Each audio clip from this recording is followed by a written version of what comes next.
Now in this video I want to talk with you about the Palace technique. The Palace technique is one of the best strategies that I know in order to build an amazing memory or let it seem like you have an amazing memory, because this is again like kind of the artificial thing. We are trying to train the muscle right now.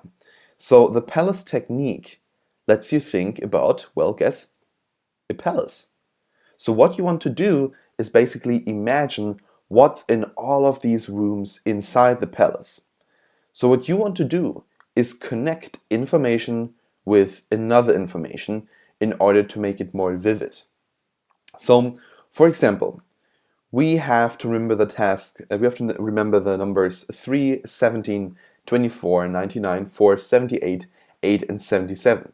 You're probably like, I cannot probably remember those. Those are a little too much. Let's say I could remember 5, but those are now 8. So 8 is a little bit too much for me. I wouldn't be able to remember them very quickly. Well, but to be honest, this is not too difficult. In total, you have 8 numbers to remember. Okay, but what you want to do is not remember the numbers, but rather remember rooms. So build kind of thought groups. What could 3 be? What could 17 be? What could 24 be? What could 99 be? What could 4 be? What could 78 be? What could 8 be? What could 77 be? So for example, we say 3 is 3 men. We say 17, 17 women. So this is perhaps like a big palace and there is a king in there, and perhaps he has like 2 people around him, so there's the king and he has all of his women in the palace, so 3 men and 17 women, and perhaps they are doing the laundry, so there are like currently 24 t-shirts out there and 99 pens, and in the palace there are many animals running around, perhaps 4 cats and 78 dogs, and they're like in a big hall, and in that hall there are 8 lamps and 77 chairs. Now, what you can do is imagine all of that in one single place together. If that works for you, fantastic. But if you need to have more than one room, then do that and build rooms. So I, now in my mind, have remembered 4 different rooms because I put the numbers in groups. I always took 2 numbers and connected them with something that belongs to each other. That is very similar, like men and women, or t-shirts and pants, or cats and dogs, or lambs and chair. So they're basically very much connected, or they're at least kind of in the same group of items. So when we think about, for example, about room number 1, what we have in there is people. So 3 men and 17 women. When we think about room number 2, we have clothes in there. So for example, 24 t-shirts and 99 pants. Now when we look in room 3, we have animals in there.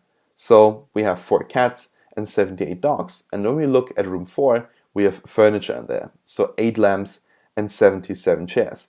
Now think back and think about room 1, 2, 3, and 4 again. The first room was people, right? The second one, well, was clothes. The third one was animals, and the fourth one was furniture. If you are already able to remember that, you took a great and big step towards actually remembering all of the 8 numbers. Of course, I do not promise you that this method will work for you the first time you use it, but it takes a lot of time. It will be working at some point in the future if you train a lot and if you really get some practice with it. Now, I always use this strategy when someone tells me to remember, for example, a phone number. Then I try to pick apart that number and just remember different items for that phone number. So this is basically the Palace technique. You can use it at any given point of time. I think actually this one is one of the best strategies I know, and that's why I put it here in the beginning. I'm going to cover a couple more in this course, and I think some of them will be very, very interesting to you, but the Palace technique is, in my mind, one of the best memory building techniques. It is kind of an artificial technique that trains the muscle. We're also going to cover in this course how to increase your memory in a healthy way, to increase basically the power of your brain, of your body. And this one is probably, again, one of the best strategies I know. If you have any more questions, you can text me about it at any given time in the Udemy Q&A section.